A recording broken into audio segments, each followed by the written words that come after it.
بسم اللہ الرحمن الرحیم اعوذ باللہ من الشیطان اللعین الرجیم بسم اللہ الرحمن الرحیم وبہ نستعین وہو خیر ناصر ومعین الحمدللہ رب العالمین وصلی اللہ علی محمد وآلہ الطیبین۔ ہماری گفتگو کتاب المقاصد کے دوسرے حصے کتاب البیع کے مباحث میں جاری ہے، اور آج کے اس درس کا عنوان بیع لنفسہ ہی اور بیع للمالک میں فرق کی چوتھی وجہ کے موضوع اور عنوان میں آج کی یہ چوتھی گفتگو ہے ہماری۔ مختلف اعتبار سے اور مختلف مطالب سے اس سلسلے میں گفتگو جاری ہے۔ اصل جو چوتھا احتمال ذکر ہوا اس کے جواب کے سلسلے میں مختلف جو جوابات بیان کیے گئے وہ کامل نہیں تھے، اور اس طرح بات آگے بڑھتی چلی گئی، اور پھر بعض جو فقہا اس اشکال کی طرف جو آغا شیخ انصاری نے جواب دیا تھا اس جواب کے حوالے سے جو اشکال پیش آ رہا تھا، بعض متفتن تھے، متوجہ تھے، اور پھر انہوں نے جواب دیا۔ اور گزشتہ درس کے اندر ہم نے دیکھا جیسے صاحب جواہر بعض معاصرین میں ان کی طرف یہ کہا گیا کہ وہ اس اشکال کی طرف متوجہ ہونے کے باوجود جو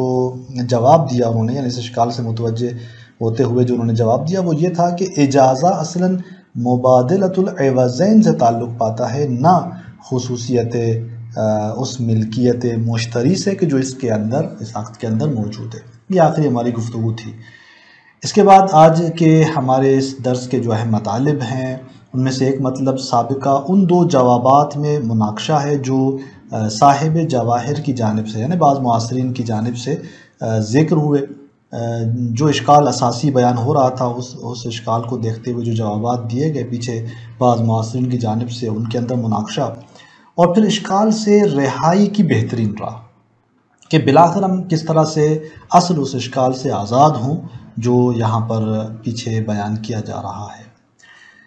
شیخ انصاری رحمۃ اللہ علیہ گزشتہ دو جوابات میں مناقشہ کرتے ہوئے فرماتے ہیں کہ وفی ہے یہ جو بعض معاصرین نے ایک مرتبہ ملتزم ہوئے کہ شرائع غاصب ہی باطل ہے، اور پھر کہا کہ اجازہ جو ہے وہ متعلق ہے بے خود جو ہے اس مبادلۃ العوضین کے۔ یہ دو جواب دیے تھے اور اس میں مناقشہ کرتے ہوئے پہلے ان کے جواب میں مناقشہ ذکر کیا کہ یہ تو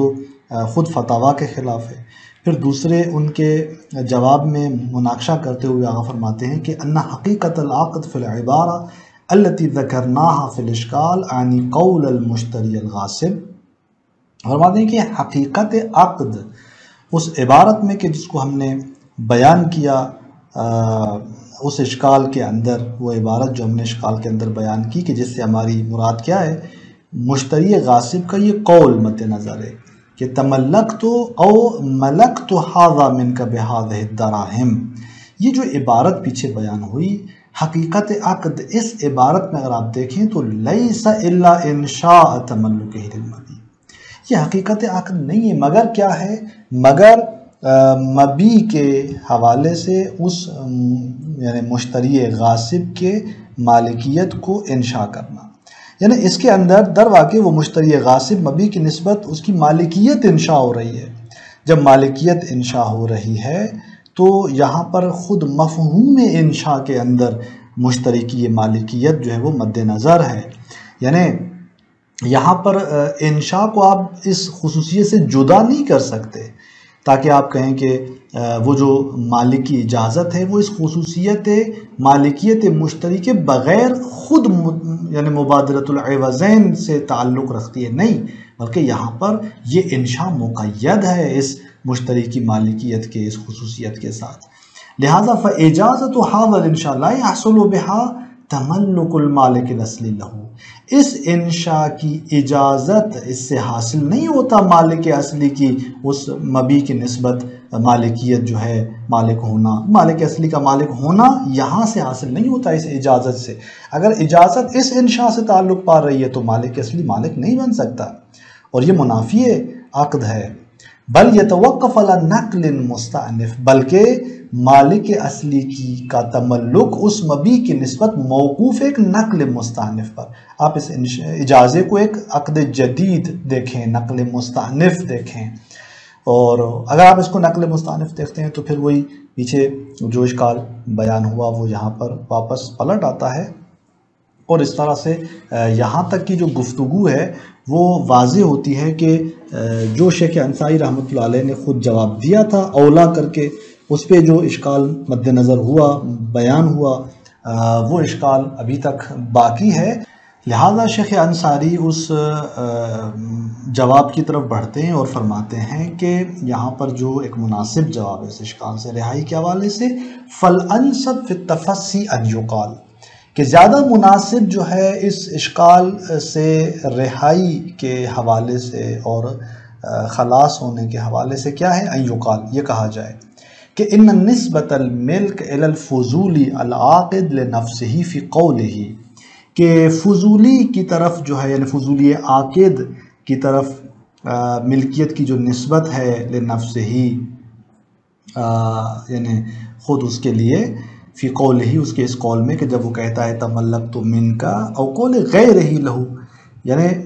ملکیت کی جو نسبت ہے فضولی عاقد کی طرف لنفسہ، خود اس فضولی عاقد کے لیے اس قول میں جب وہ کہے تملکت منک، یا اس کے علاوہ وہ دوسرا شخص جو بائے اصیل ہے وہ اسے کہے کہ ملکتو کا، کہ میں نے تجھے مالک بنایا اس ثوب کا، کپڑے کا، وہ مبی جو پیچھے مثال میں ذکر ہوئی. فرماتے ہیں کہ ان نسبت الملک الی الفضولی العاقد لیس من حیث ہوا، یہ نسبت جو ملکیت کی ہے اس کی طرف ان عبارات کے اندر یہ من حیث ہوا نہیں ہے، یعنی من حیث فضولی نہیں ہے کہ ایک مرتبہ آپ فضولی کو بے عنوان فرد معین اور فی نفس ہی ایک فضولی کی حیثیت سے دیکھیں اور پھر آپ کہیں گے یہ نسبت اس جہت سے، نہیں، یہ من حیث ہوا نہیں ہے، بل من حیث جعل نفسہ مالکا للثمن اعتقادا و عدوانا، بلکہ کس حیثیت سے؟ فرماتے ہیں کہ اس حیثیت سے کہ اس نے خود کو مالک قرار دیا ہے سمن کا، اس حیثیت سے، یعنی وہ سمن کا مالک خود کو ٹھہراتا ہے، تبھی جا کے وہ نسبت دیتا ہے ملکیت کی اس مبی کے حوالے سے اپنی طرف، اعتقاد و عدوان. اب یہ سمن کا مالک خود کو ٹھہرا رہا ہے یا تو بنا بر اعتقاد یا بنا بر عدوان، یعنی ایک تجاوز کرتے ہوئے، ظلم کرتے ہوئے مالک اصلی پر.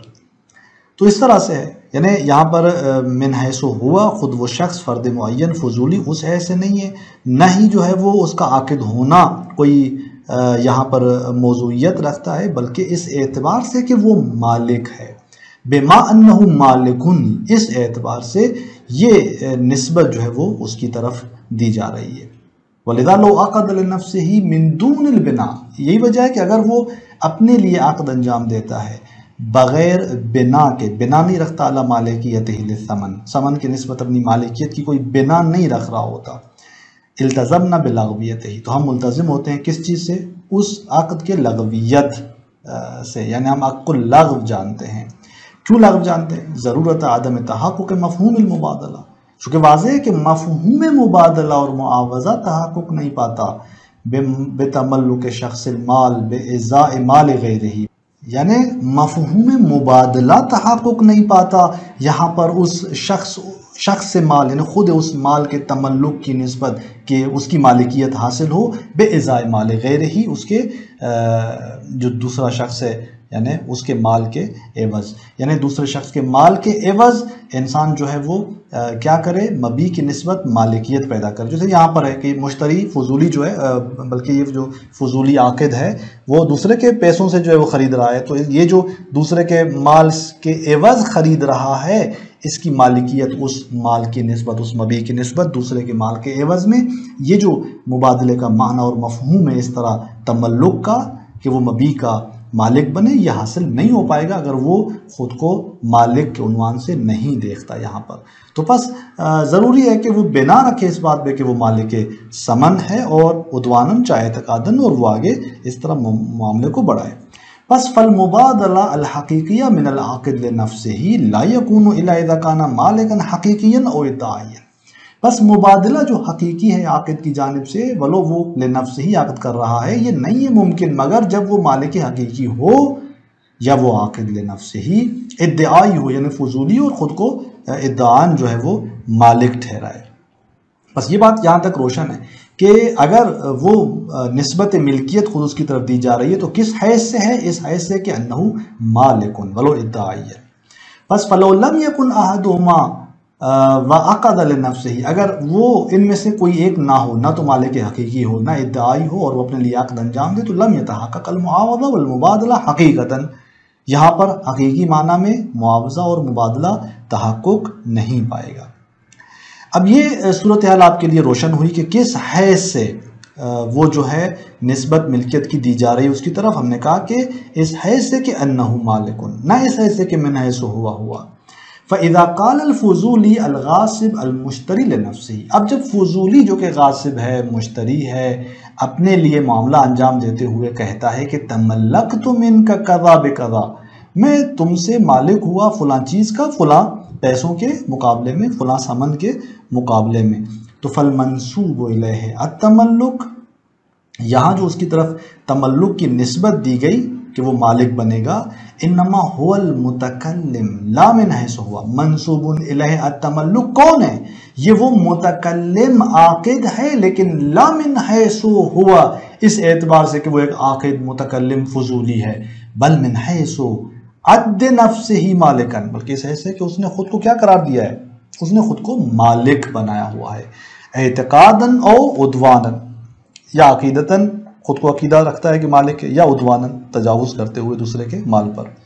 بس یہاں پر آپ دیکھیں کہ مالکیت حیثیت تقییدی کی حیثیت رکھتی ہے یہاں پر، یعنی انہو مالکن، اس اعتبار سے کہ وہ مالک ہے۔ بس یہاں یہ جو انہو مالکن ہے کہ وہ مالک کے عنوان سے جو ہے اس کی طرف نسبت دی جا رہی ہے اس تملک کو، تو بس یہ انہو مالکن یہ ایک حیثیت تقییدی ہے۔ وحیث ان الثابت للشیء من حیثیت تقییدیہ ثابت لنفس تلک الحقیقہ، اور ایک چیز کہ جو کسی چیز کے لیے جب ثابت ہوتی ہے تو وہ حیثیت تقییدیہ کے عنوان سے ثابت ہوتی ہے خود اس حیثیت کے لیے۔ اس کی میں ایک مثال چھوٹی سی دے دوں، دیکھیں ہمارے پاس دو قسم کی حیثیتیں ہیں، ایک حیثیت تعلیلیہ اور ایک حیثیت تقییدیہ۔ حیثیت تعلیلیہ میں کیا ہوتا ہے کہ تمام الموضوع خود وہ چیز ہوتی ہے، خود وہ ذات ہوتی ہے، اور حکم اس کے لیے ہوتا ہے، پھر وہ حیثیت علت حکم قرار پاتی ہے، اور حیثیت جو ہے وہ فلسفہ ثبوت حکم ہوتی ہے۔ مثلا اگر میں کہہ دیتا ہوں کہ اکرم زیدن لکونہ عالمن، تو یہاں پر تمام الموضوع جو ہے حکم وجوب اکرام کے لیے زید ہے، لیکن لکونہ عالمن یعنی اس جہت سے کہ اس حیثیت سے کہ یہ عالم ہے اس کا اکرام کرو، تو یہ لکونہ عالمن یہ جو حیثیت ہے یہ حیثیت تعلیلی ہے، یعنی یہ علت بیان کر رہی ہے اس حکم کے ثبوت کے لیے۔ حیثیت عالمیت سببیت رکھتی ہے وجوب اکرام زید کے لیے۔ اور ایک مرتبہ حیثیت تقییدی ہوتی ہے کہ جہاں تمام الموضوع وہی حیثیت ہوتی ہے یا قید موضوع ہوتی ہے وہ حیثیت، جیسے مثلا ہم کہہ دیں کہ اکرم العالم، تو یہاں پر زید اس عنوان سے کہ عالم ہے اس کا اکرام کرو، یہاں پر العالم یعنی وہ عالمیت اس کی، یہ حیثیت تقییدی ہے، یعنی تمام موضوع یہاں پر جو ہے وہ یہ حیثیت تقییدیہ ہے۔ تو جہاں پر حیثیت تقییدی ہو وہاں پر حکم حقیقت میں خود اس حیثیت کے لیے ثابت ہوتا ہے، اور اسی طرح اگر وہ خود کے لیے انشاء کر رہا ہے تملک کا اس عنوان سے کہ انہو مالکن یہاں ہمارے اس مورد بحث میں، تو پس حقیقت تملک کیا ہوئی؟ انشاء تملک ہے اس مالک کے لیے، یعنی جب یہاں پر آپ حیثیت مالکیت سے اس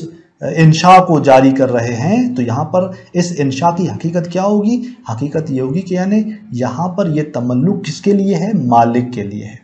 بس یہاں پر اگر ملکیت کی نسبت دی جا رہی ہے اس فضولی کی طرف تو بھی کس عنوان سے دی جا رہی ہے؟ چونکہ وہ مالک ہے، مالک کی حیثیت سے اس کی طرف وہ جو ہے نسبت دی جا رہی ہے۔ اب یہ بات آپ کے ذہن میں فرماتے ہیں کہ وحیث ان ثابت للشیء من حیث تقییدیہ ثابت لنفس تلک الحیثیہ، جب ایک چیز کے لیے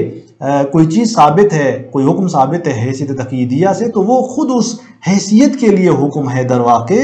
اب جب اس طرح سے ہے تو فرماتے ہیں کہ فالمسند الیہ التملک، جس کی طرف تملک کی نسبت دی جا رہی ہے حقیقتاً یہ هو المالک للثمن، یہ کون ہے؟ یہ مالک ثمن ہے، یعنی چونکہ وہ مالک ثمن ہے تبھی اس کی طرف نسبت دی جا رہی ہے. بس انشاء تملک یہاں پر خود اس مالک کے لیے ہے.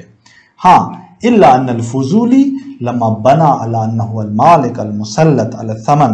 لیکن مگر یہ کہ فضولی جب بنا رکھتا ہے اس بات پر کہ وہ مالک ہے المسلط علی الثمن، اور وہ تسلط رکھتا ہے ثمن پر،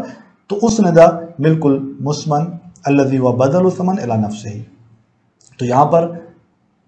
تو اسند ملک مسمن الذی و بدل الثمن الی نفسہ، تو وہی فضولی چونکہ خود کو مالک سمجھ رہا ہوتا ہے، بنا اس کی یہ ہوتی ہے کہ وہ مالک ہے اس ثمن کی نسبت، تو مسمن کی ملکیت کی نسبت دے رہا ہوتا ہے. الذی و بدل الثمن، وہ مسمن جو بدل ثمن ہے، کس کی طرف یہ نسبت دے رہا ہوتا ہے؟ الی نفسہ، وہ اپنی طرف نسبت دے رہا ہوتا ہے. بس فالاجازہ الحاصلہ من المالک، اب اگر مالک کی جانب سے اجازت آ جاتی ہے تو متعلقۃ بانشاء الفضولی، یہ اس کی انشاء فضولی سے متعلق ہے. وہو تملک المسند الی مالک الثمن، انشاء فضولی یہاں پر کیا ہے؟ انشاء فضولی وہی تملک ہے کہ جو اسناد رکھتا ہے مالک ثمن کی طرف. یعنی یہاں پر انشاء فضولی وہی انشاء تملک ہے، اور یہ تملک اس فضولی کی طرف اگر نسبت دی جا رہی تھی تو بھی اس لیے کہ چونکہ وہ خود کو مالک سمجھ رہا تھا، لہذا پس انشاء تملک ہے، اور یہ تملک مسند ہے مالک ثمن کی طرف. اور حقیقت میں مالک ثمن کون ہے؟ وہ شخص ہے جو اس چیز کا مالک، ان پیسوں کا مالک ہے. بس وَهُوَ حقیقت نفس المجیز، یہاں پر اجازہ جب ہوا اور اجازہ جب متعلق ہوا بے انشاء فضولی، اور انشاء فضولی بھی وہی تملک ہے جو مالک ثمن کی طرف نسبت رکھتی ہے، وہ تملک نسبت رکھتا ہے. تو یہاں پر حقیقتاً وہ مالک ثمن کون ہے؟ نفس مجیز ہے. فَيَلْزَمْ مِنْ ذَلِكَ انتقال المسمن الیہ، تو یہاں پر واضح ہے کہ خود جو ہے اس کی اس اجازت سے وہ مسمن جو ہے منتقل ہوگا اسی شخص کی طرف، یعنی خود جو ہے وہ اسی مجیز، اسی مالک کی طرف جو مالک ثمن ہے در واقع. تو آپ دیکھیں کہ اس بیان سے در واقع وہ اشکال دفع ہو جاتا ہے کہ حتیٰ اگر وہ کہتا ہے کہ تملک تو من کا، فضولی کہتا ہے ملک تو من کا، تملک تو من کا، انشاء کے اندر ملکیت کو نسبت دے رہا ہے اپنی طرف، انشاء مالکیت کر رہا ہے در واقع، انشاء تملک کر رہا ہے. تو یہاں پر اگر اجازہ آتی ہے اور وہ اجازہ اسی انشاء کی طرف تعلق پیدا کرتی ہے تو یہ اجازت کا تعلق پانا اس انشاء فضولی سے مشکل نہیں رکھتا، کیونکہ یہاں پر انشاء وہی تملک ہے، وہی تملک جو مسند الی مالک ثمن ہے، اور مالک ثمن حقیقت میں وہی مجیز ہے. تو پس اجازہ جب انشاء فضولی سے متعلق ہوا تو وہ چیز منتقل ہوگی مالک ثمن کی طرف، اور مالک ثمن وہی مجیز ہے، پس وہ مسمن منتقل ہوگا اسی مجیز کی طرف. تو اس طرح فرماتے ہیں کہ آپ دیکھیں کہ یہ مسئلہ اس بیان کے بعد حل ہو جاتا ہے، جہاں پر حتیٰ وہ تملکتوں کے کلمات جاری کر رہا ہے تب بھی فرماتے ہیں کہ یہ اسناد اس لیے تھی اس کی طرف چونکہ وہ مالک سمجھ رہا تھا خود کو، مالکیت کے عنوان سے انہ مالکن یہ حیثیت تھی، اس وجہ سے اسے تملک اس کی طرف نسبت دی جا رہی تھی. اب اگر مجیز اجازت دے گا تو وہی تملک جو مالک ثمن کی طرف نسبت دی جا رہی تھی، حقیقت میں مجیز مالک ہے تو وہ مسمن اسی کی طرف منتقل ہوگا. تو بس کوئی اشکال یہاں پر اس بیان کے بعد باقی نہیں رہتا. مزید جو ہے وہ وجہ چارم کے حوالے سے ایک اور مبنا کے مطابق بھی جواب دیا گیا ہے کہ انشاءاللہ اگلے درس کے اندر ہم اسے بیان کرتے ہیں. السلام علیکم ورحمۃ اللہ وبرکاتہ.